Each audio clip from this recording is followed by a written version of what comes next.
Greetings to everybody out there. Rod here. I decided to try my hand at some dungeon crafting. And I discovered I've got a slight little knack for using just things around the house. So I put together this little rope bridge. It's kind of broken down. Looks like it'll fall apart as soon as you cross over it.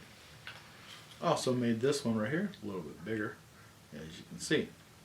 It's also got some nice little wear on it, so it looks like it's had a lot of foot traffic. Then I've got this other one that I made right here. It looks a little bit better than the other one, and it doesn't have any split rails in it. And I made that out of this package of 50 popsicle sticks and this little bit of hemp twine. Now I'm going to show you how I did it. The first thing you're going to want to do is line up your popsicle sticks in a carpenter square. Use roughly about 10 or 12 of them. That should be sufficient. I would mark them off at the 1/4 inch and the 2 3/4 inch mark. Next I'd take some model clippers and cut them right on those lines.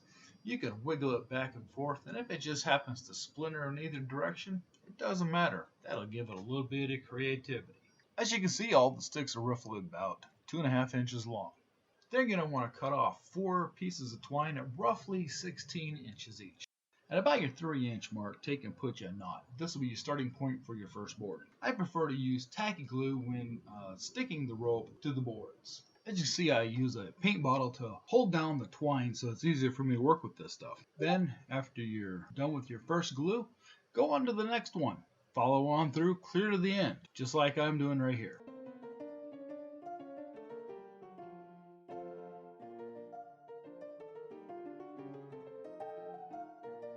Also use paint bottles to hold the sticks down. This helped hold them in place while the glue was drying. After an hour or two, the glue should be totally dry. Just turn around, braid your rope on through. When you tie it off, clip it 3 inches from each knot. For the first paint coat, I went ahead and used Apple Barrel Black. Put your liberal coat on both sides, and don't forget to paint the twine.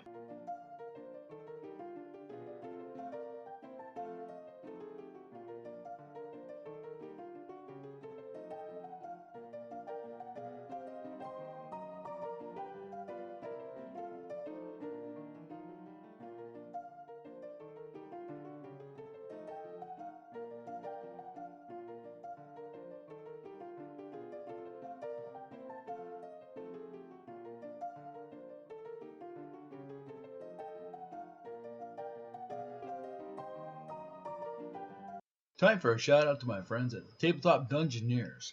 They've got a Discord channel, and every one of the guys on there have a YouTube channel of their own.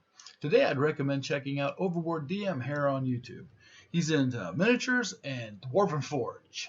Next I applied a total cover coat of nutmeg brown on both sides, just so I could see where that glue might be coming through on those ropes for later use.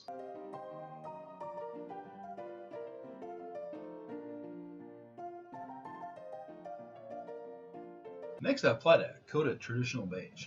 This is a hit and miss coat, so I could have some of that nutmeg brown showing through in some places. Next I applied Kelly Green. I kind of done this in a somewhat dry brush, not too dry, over the ropes and across the boards.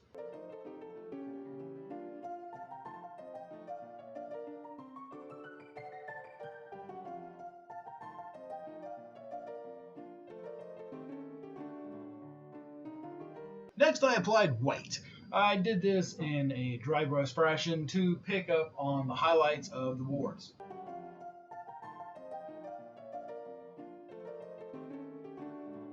Next I applied a wash.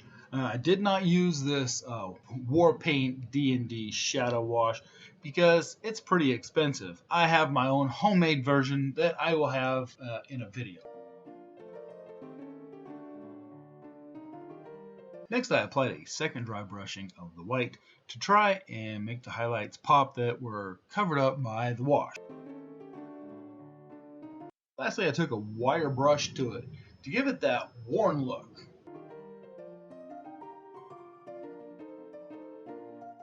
There you have it.